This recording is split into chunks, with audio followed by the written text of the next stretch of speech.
to iMOnday.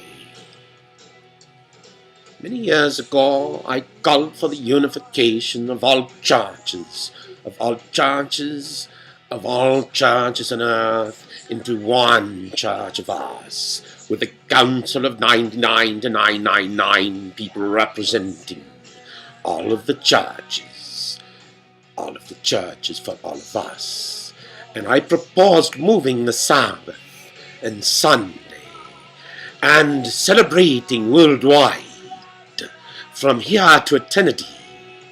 Monday, the day for men and women across the earth to get in touch with their higher power, to get in touch with our intelligent design. Very simple, very simple, very simple. When we're one church of ours, when we're in one world of one people, we can do anything. We can build and build and build to the stars and beyond, way beyond all the stars in your mind. So, I just wanted to say, Happy Monday. First of many Mondays. Perhaps I'm the only person in celebrating on Earth today, on Monday. But perhaps someday, we'll all have the same day at the same time when we arrive together and enter together. Step up to the next level of human existence when we enter the age of light.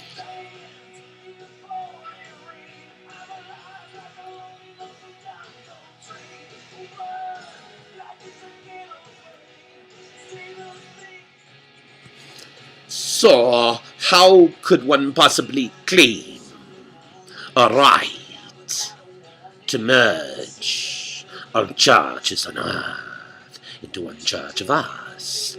But it gets back to the question, what would it be worth to prove the existence of God? Now, the next part of that question, obviously, or not necessarily obviously, is how do you prove the existence of God? Well, I posit that the evolution of our reality, well, here's the thing. What if our reality is anti-reality? What if it is not a real reality alone at all, but a bad illusion we have gone along with and created together, and at the core of our bad illusion is war in all its forms, in the battlefield, in the boardrooms, in the bedrooms, in your churches, in your minds. It's war. And if the path to a new future is peace, a world peace, peace and justice for all people in a new world order of us, and if that can allow us to build heaven on earth and enter the age of light, that itself proves there's something weird going on here. There's something intelligent about our design. And if we can prove the intelligence of our design by meeting the biblical prophecy, and he will rebuke many nations. No, not nations, screw that. And he will rebuke many people and judge among the nations, for they will learn war no more, and we will have 1,000 years of justice and peace on earth. Now, if that prophecy can come about by the proper application of the minds of man without any power beyond that mind power that God created, and beyond that soul power within us, and beyond the heart and blood of all of us. That's intelligent design. I think it is. I think we are intelligently designed. And our mission on earth is not to wait for salvation. Our mission is to use all our good books and figure out that the salvation is within our own hands. The salvation is within our own minds and hearts and souls. Your salvation is all of our salvations. And if we can redeem and save all humans on earth and create heaven on earth, well, I think that's intelligent design, and it does not necessarily refute the science of Darwin, because your clocks don't know how to count to God's time. But the time of arrival is entirely in your hands. Your hands. Mine. My job is to speak one truth. One truth for all people. One truth. Al-Haq 51. You know who I am. I am just one of the minds on your planet.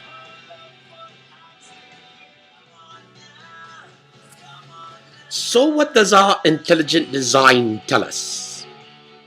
If the game was intelligently designed for thousands of years to bring mankind to this point, this time of arrival, yes, we've had millions and millions of people dying at the hands of injustice and war.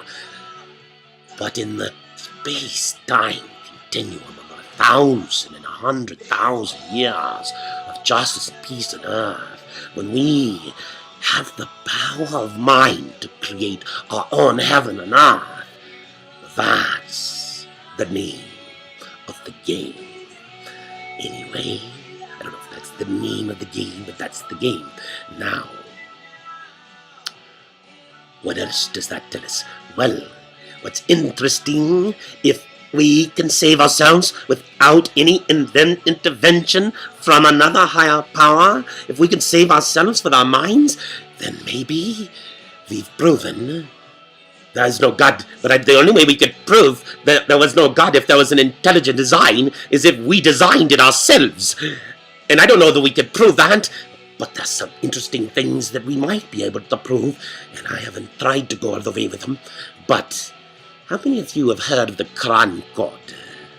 How many of you were born in a year that began with the 19? I was born in 1954. How many among you have a 19 in front of your year? And how many know that 19 is encoded in the Quran? And interestingly, in the first 5 books of the Jewish Bible, the Torah, in the beginning from Genesis, there were codes and messages that could be read rather quite easily. Only once we invented the computers, we could compute to the Bible codes. And who knows what that could tell us now? Who knows what that told you 5 years ago? Somebody knows. Do you? Do you have an answer for all the codes and how possibly there could be at the end of our rainbow of war? That could be rainbow stars of peace, rainbow stars of infinite mind. Have you found your harmony star?